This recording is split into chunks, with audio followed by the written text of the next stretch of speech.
जब उसके चाचा ने उनके छापे हुए पुराने नकली नोटों का कागज पकड़ लिया, तब सनी दरवाजा बंद करके अपने चाचा को समझाने लगता है कि हमें इस प्रेस को बचाने के लिए यही रास्ता अपनाना पड़ेगा। लेकिन उसके चाचा उसे कहते हैं कि यह गलत है, अगर पकड़े गए तो बहुत बड़ी मुसीबत हो सकती है। फिर सनी उन्हें लेकर एक कैफे जाता है और वहां वह चाय का बिल भी नकली नोट से चुकाता है।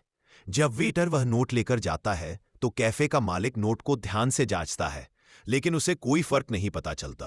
वेटर वापस आता है, तब सनी अपने चाचा से कहता है, अब तो कुछ ऑर्डर कर ही दो। फिर उसके चाचा कुछ खाने का ऑर्डर देते हैं और कहते हैं, हमें इतना बड़ा ऑर्डर पूरा करने के लिए कुछ नए प्रिंटर और कुछ और मशीनों की जरूरत होगी, और वे यह भी कहते हैं कि इन सब के लिए पैसों की जरूरत पड़ेगी। तभी सनी और फिरोज एक ऐसे आदमी के पास जाते हैं जिसने पहले सनी के नाना को भी एक लोन दे रखा था। सनी उसे भरोसा दिलाता है कि वे दोनों यह लोन 3 हफ्तों में चुका देंगे। तभी सामने वाला आदमी कहता है कि वह 24% ब्याज लेगा। सनी बिना कुछ सोचे हाँ कर देता है। वे लोग नया प्रिंटर और अन्य जरूरी मशीनें खरीदते हैं और तैयारी शुरू कर देते हैं। फिरोज नकली नोट बनाने में इस्तेमाल होने वाले विशेष कागज का जुगाड़ करने में लग जाता है।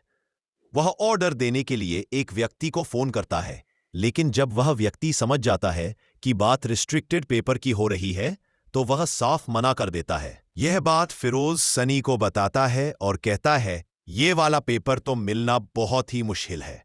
तब सनी जवाब देता है, तो फिर इस पेपर को चुराना ही पड़ेगा।